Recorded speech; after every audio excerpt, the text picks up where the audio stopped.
Ndio. Nini kilitokea John Wahome? Nilikuwa mahali kwa kazi, penye nilifanya kazi.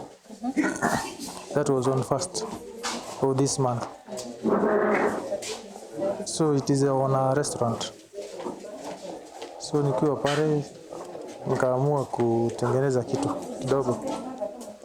Nikawasha gas. Ika explode. Yeah. After that, kukakuwa na moto, so nikajaribu my best hadi nikazima, but on that time bado moto ilikuwa inawaka na nikachomeka uso, kichwa na mikono pia. Yeah, but sasa uso imepona. Ulifanya nini yani kitu ya kwanza? Venye tu moto ilitokea tu saa ni venye tulikuwa na ripotea, so mimi nikaachwa peke yangu. So I tried my best, nikafikia extinguisher, nikazima hiyo moto na fire extinguisher. After that ndio nikapeleka hospitali na nikarazwa. So burns are a continuous process. So the first thing when you meet a patient with a burn, whether at home or even in a health facility, you need first of all to stop the burning. That means you need to, if the patient has clothes, you need to remove the clothes. If the patient has has any material that can continue burning, you need to remove that from the body. Then after that, if it's an open flame and the patient is in flames, you need to roll them either in a blanket or on the ground to stop the burn from proceeding. That's usually the first aspect. Then the second aspect, you may want to stop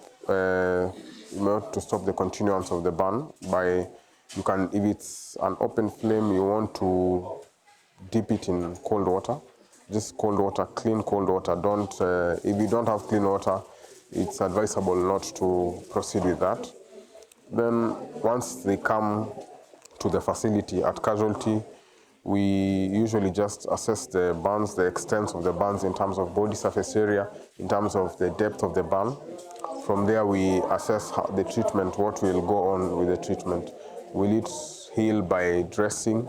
So the most common burns are usually superficial burns that we have been managing in our facility, which usually heal basically by the skin will regenerate itself.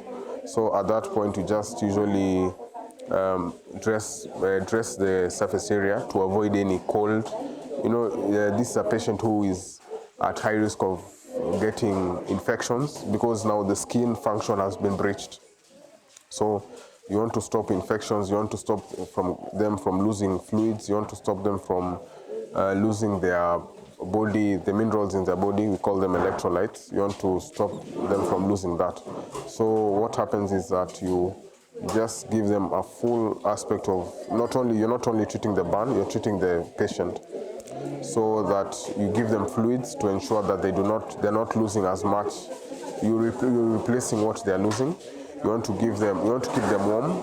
For the burn itself, you want to dress it with what you call an occlusive, just give an occlusive dressing to allow it, to give it time to cool. Because there's a process we call a proteolytic process where the proteins of the body are being lysed because of the burn. So what you want to do is just put an antibiotic paste to protect the skin and put it and dress it and open it every other day after every 4 days. From there, if the patient has a superficial burn, you give it time, it will heal. If they are very deep burns, you may need to intervene surgically. So that's where you hear patients now need to go in for surgical manipulations such as grafting, flapping. The patients who have special burns in special areas across joints, you need to make sure you rest the joints so that they do not get stiffness and contractures across the joints. Then rehabilitation actually takes a long time. We are lucky in our facility, we actually have a reconstructive and plastic surgeon who leads the team here in caring for these patients. So they need psychological care. If there are any special areas burnt, like the face, especially if these are patients who you need to take through psychological rehabilitation, a lot of counseling, and it's quite a long process. Even from the time they leave hospital, they still need to follow them up in the clinics. But most of them actually get up and come out very, very well. Okay, for one, mimi naweza sema naweza peana kesi na hiyo kesi yangu ya gas. In case umejipata kwa kitu kama hiyo ya gas. For one, uanze kusikia kama kuna hiyo smell ya hiyo ya gas. Usikimbilie kuwasha kwanza. Maybe fungua kwanza kaa kuna ventilations. Fungua kwanza ventilations, milango. Until usikie hiyo harufu imeisha kabisa. Then enda kwa gas, kwanza uzime, usiwashe, usikimbilie kuwasha. Assalamu alaikum wa rahmatullahi wa barakatuh. Welcome to yet another educative piece of Health Matters. In this episode, we are going to continue with last week's episode of burns. We're going to tackle the complications of burns and how to manage them. Assalamu alaikum, welcome again. Wa alaikum salam wa barakatuh. It's a pleasure to be here for this episode. Okay, so as we discuss the complication of burns, maybe you could start by telling us what do you do when burns don't heal? Yeah. Now, burns may not heal because of two things. They may be too deep, they may be too big, or they may have converted from a superficial burn to a deep burn. So as we say last time, that superficial burns should heal within 3 weeks. If they have not healed within 3 weeks, we need to find out why have they not healed. What is the problem? So they may have converted, maybe they were superficial, they may have converted into a deep burn. And one of the causes that can cause that is infection. If they get an infection, now they come from superficial to a deep burn. Another cause is maybe when initially we were making the diagnosis, it was actually a deep burn, but we thought it was a superficial burn. That's why it's not healing. The third thing may be the patient themselves are weak, maybe they are malnourished, so the healing process is slow. So we need to find out why. So if the healing process is slow because of malnutrition, we boost the nutrition of the patient to see if they still can heal normally. If it is because of infection, now we need to manage it as a severe deep burn. Or if the extent was too big, it needs to be helped. We must remember that the wound heals from below upwards, and normal comes back to normal. So if below is not very good, it will not heal coming up. If from side to side is too big, it can never come together. You need to help it to heal. So after 21 days, we actually allow something like 7 more days just to classify it. This should continue. We continue dressing, it might heal, and this one we have to help it to heal.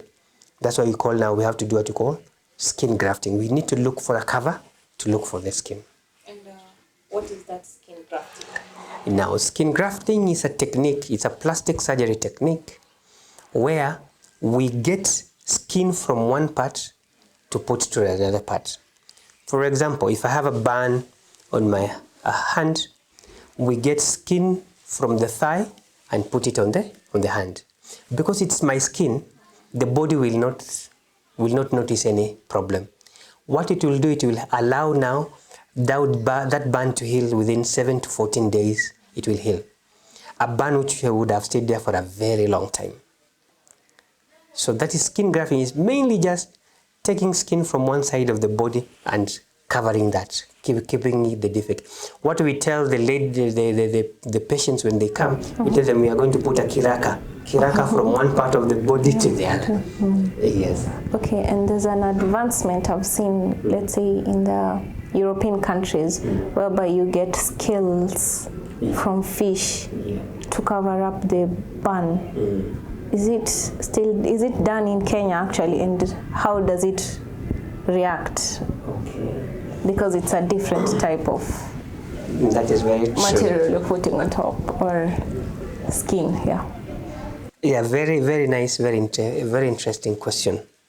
And now, we need to realize that we have just, for example, the biggest source of our skin is the thighs.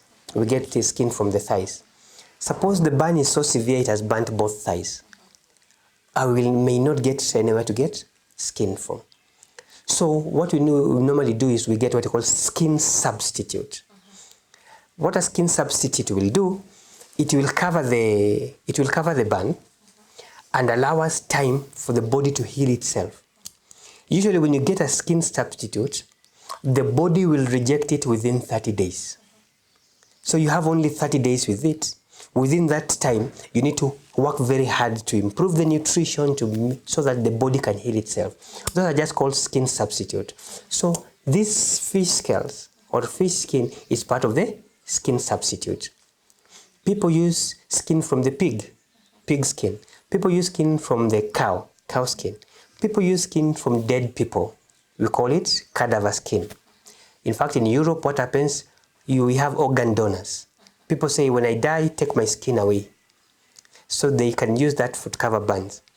Actually, skin substitute has reduced death in burns.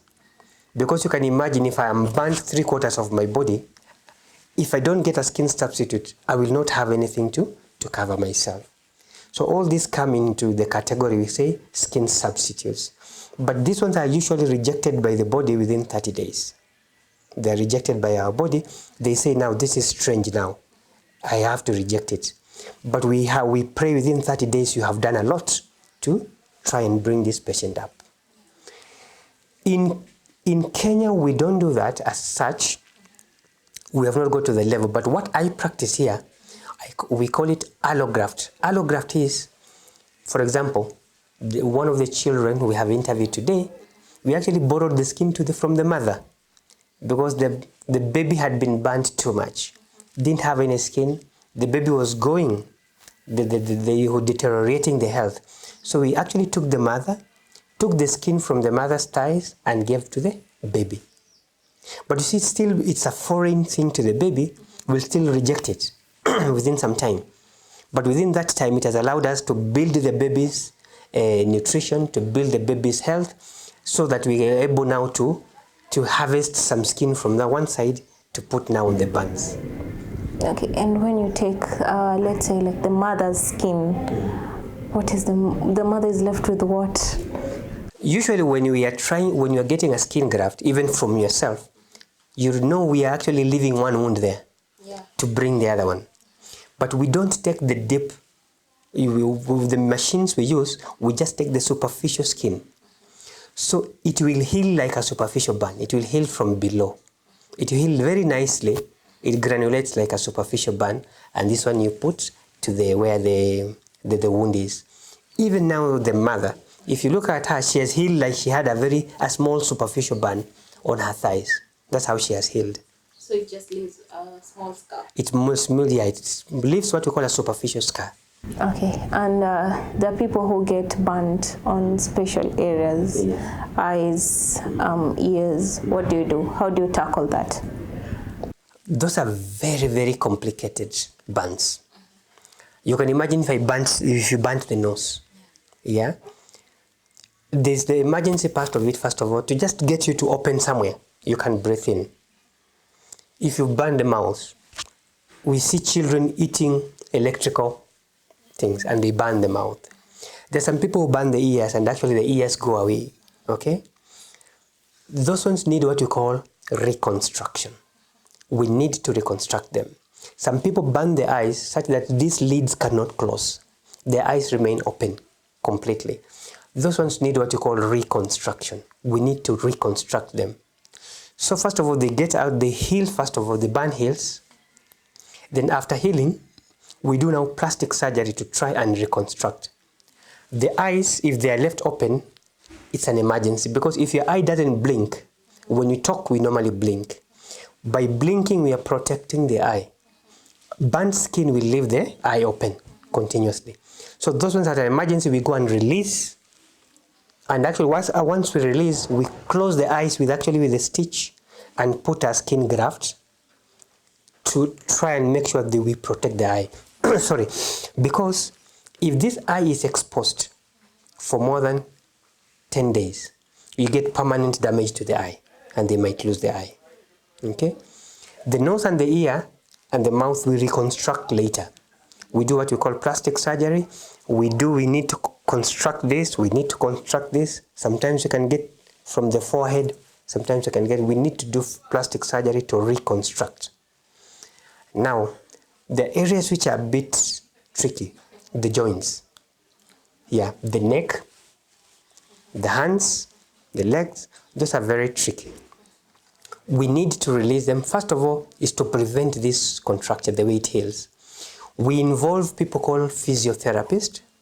Physiotherapists, they stretch our muscles, they stretch our, so if it is here, they will put something like a collar so that when it heals, you go like that. In the hand, they'll put some splints, they will do some exercises to release the joints, to make the joints free. In the legs like that. But unfortunately, they are not there in many hospitals. So some patients come with very advanced contractures. They come like this, they come like this, they come with various contractures. Now these ones need plastic surgery. They need release first of all, and when you release, you get a big area which is raw. So we need to put in a graft, as we've talked about, or we do what we call a flap. There, we move tissues around with plastic surgery to try and cover. Most important, to get the joints to move, to get the neck mobile, and to get the patient to move. Okay, and in your career, have you ever seen someone who's got a burnt tongue? Leave about the tongue being burnt by a hot liquid, but a severely burnt tongue. Is it even possible? It is possible, but luckily not by water. Luckily, God created the tongue to be, it's a very strong thing. The mass of the tongue is you can burn it, but you cannot cause that severe burn. What I've seen, the burns on the tongue actually are caused by chemicals. Chemicals really can burn the tongue, and it is possible to burn. Burn can occur anywhere, inside and outside. Anything is vulnerable. The other person I've seen burnt on the tongue is a child who ate an electric cable, you know? Yeah, burnt on the tongue and burnt on the mouth. So it is possible actually to burn the tongue. In fact, when you burn the mouth, you can't open it. So you'll not be able to swallow, you'll not be able to eat. It's a bit of a severe burn. Okay, and there's something a lot of people do not know. There's this chemical inside the jik. Yes. Chlorine. There's the chlorine gas. How do you treat a burn from a chlorine gas? Now, what happens is, chlorine itself in the jik, it forms what you call an alkali. Usually you should have an acid, and the opposite of an acid is an alkali. What happens with alkalis? They are bad because alkalis penetrate the body. They're able to dissolve in water, not like acids. When you burn with an acid, what an acid does, it forms like a layer. It burns and forms like a scab. Nothing else will go in. An alkali is bad because it penetrates and goes in deeply and burns. So we see it, with children, especially who drink it. Okay, it goes inside there. Apart from causing poisoning itself, it causes burns as it goes into the cells. It merges with the cells. Now, it doesn't burn as a gas. It is burning as an alkali. But when it's enclosed somewhere, it fumes. Now, when it fumes, now it might release it. The gas now which you inhale it. And there are people who get traumas when they are, let's say they get burnt on the face, they lose that esteem. How do you deal with such people? Very unfortunate. Yes, we see children dropping out of school, husbands walking away, people getting into depression, people even may get psychiatric problems because of effects of burns, because of scarring. What they say, when you see somebody with a scar, the heart is scarred more than the outside, the face, or more than the hand. Okay? The first thing, first of all, we try first of all and reconstruct. What is not what we can do, we try and do. The patient had crooked hands, we try and correct the hands. The person had a neck that was what we try and correct it first of all, as much as we can do. But sometimes you reach the end. The first thing we do is we teach them to love themselves. Number one, if it's in children, if we are reconstructing, we like reconstructing before children go to school. Because children are very notorious. If you have a scar, they will call you John with a scar.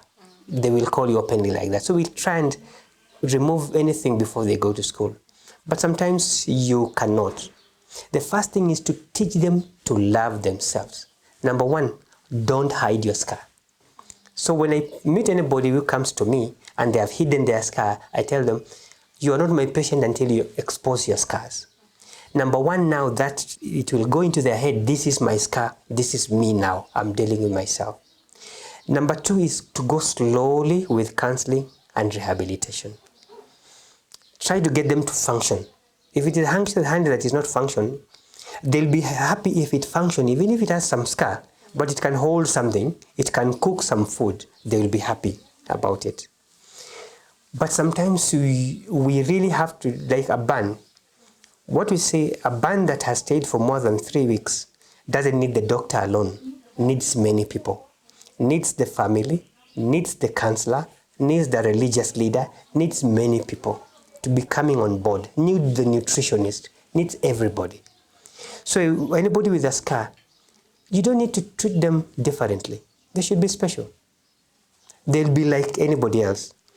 Don't treat them differently, don't treat them special. If they are colleagues, if you are doing the tasks, do the tasks together. If you are carrying luggage, let's carry it together. You ignore their scar, they will ignore their scars. Okay? But sometimes what they need is a lot of counseling. A lot of counseling. We send them to religious leaders, we send them to psychiatrists, we send them to psychologists to try first of all and accept. Because you can imagine, this person was a beautiful person, maybe even getting married the next week or something like that. Gets an accident on fire, completely changes. An example, there's a lady who burnt her nose. And even her children were telling her, stay away, don't come to our room. Including her husband and children. Yeah, we had to really fight to reconstruct the nose. Alhamdulillah, we were able to reconstruct the nose. Then she started getting accepted back. You see, just because you look different, people might view you different. And especially people who are very close to you. So we start with people close to you. Teach them to tell them how to manage, treat them nicely, let them be the same. If you used to be given the job to sweep, just because you have burnt, keep getting that job. You will still know I'm still the same with the scar. So this is a trauma. Dealing with the trauma is difficult. It needs psychologists, and that's what we get to people we call rehabilitation after burns. How do we rehabilitate you? How do we get you back to the person you used to be? You used to be a typist. You used to be typing on the computer. We must get you back to typing. You used to be a mechanic. You must get you back to being a mechanic, even with your scars. It's called rehabilitation. Mm-hmm. And there's something that we've forgotten. Yes. A mother who's pregnant and they've gotten burnt by a hot liquid. Mm-hmm. Can it affect the infant or actually the embryo, or can it affect? Yes, depending on the degree of burns. And we actually get it. We actually get them here. Because you see, burn unfortunately does not only occur in the skin alone. After 1 week, burn becomes generalized. It is going to your system, it is going to your bones, it is going to your liver, everywhere. It is eating into your nutrition. It is eating into your iron you have. It is eating into your proteins. So what the baby is getting is actually much less. Number one. Number two, should we be wanting to take this mother to the theater? We'll not be able to take, we'll just now try to see. Suppose the mother has a big scar here. I want to go and remove it. I have to now say, she's pregnant. Can I wait? Because if I go to theater, I'm most likely going to lose the baby. Because in theater, we give people medicine to sleep. If they sleep, the baby will sleep. It will stop breathing. So we have to judge. Are we saving the mother here? Okay. If we are saving, we really need to go to theater, then sometimes we go to theater and give the baby a chance. But if the mother can wait with her wounds until she delivers, we actually prefer that. But actually burns, yes. For a pregnant mother, it affects them, especially if it is severe burns. Yeah. Most of them actually lose their babies because of the burns. Okay. And can hair grow back on a burnt skin? Yes and no. As we were describing burns in the last episode, we said 2nd degree superficial, 2nd degree deep. 2nd degree superficial, what we're talking as superficial burn, hair can grow back because we have not burnt the whole of the inner skin. The hair follicles are still there. But a burn that has gone below the hair follicles, below the dermis, what we call, the hair will not grow back, unfortunately. Okay. Maybe you could just give us your last words on the complication of burns. Yeah. Burns complications are many. They occur. We must realize that burns itself is a poor man's disease. It's not a rich person's disease. Because the rich people, you don't really get exposed to the fire. It is us, the people who come from the backgrounds that are not very good, that they get burns. Then they get now big problems with complications of burns. That's why you will see them stay in hospital for a very long time. And if they stay in a region where there's nobody who's able to do the reconstructive surgery, they will stay for years even in the wards. So the most important thing is to try and avoid the burns, the burns. Now we talked about many things. We needed to just mention one thing. There's something we call a keloid. If you've heard of it, a keloid. You've seen some ladies pricking their ears, then something growing on it. People also get burns. They get such things. They're called keloids. Keloids actually is the way your body heals, the way God has created you, the way your body heals. It heals in such a way that it forms such keloids. These are very big complications of burns, and they are very devastating. So usually when the scar starts healing, when the burn has healed, the scar starts forming. We can use now our aloe vera cream to massage to improve the scar, or we can use olive oil, something that will improve the scar. Then there's something we call compression garment. There's something we send them, they buy, that will give a little bit of a compression that will allow the burn to heal flat. Because if they don't heal flat, now it will be bumpy, it will form the keloids. But otherwise, complications of burns occur in areas where there's no good follow-up, burns take too long to heal, and where there's nobody who will help them do the active, what we call the active management of burns. If a wound is taking too long to heal a burn, send it to a center where the patient can be helped. We cover the wound very fast to avoid the complication. If the complications are occurring, send them earlier. The earlier you send them, the better. The earlier you send a contracture, it can be released. If it is too severe, it might not be released. The most important thing is, don't fear to seek attention. I've seen patients who have stayed with their burns for 20 years with their complication, and I saw it's such a small complication, such a small contracture, and I told them 1 week in the ward you'll be fine. So we should teach them not to fear their complication, to come out openly, talk to anybody who can refer them to where they can get good services, and the most important thing, let's be there for people with burns. Let's not stigmatize them. Let's be there with them. They'll be able to heal. Their scars are deeper inside than they are what we're seeing outside. Yeah. So thank you so much for your time. Thank you very much. I hope our viewers will benefit from this. As you've heard, you need to take care of people with buns so that they can take care of their self-esteem. For Health Matters, I have been your host, Naima Abdullahab.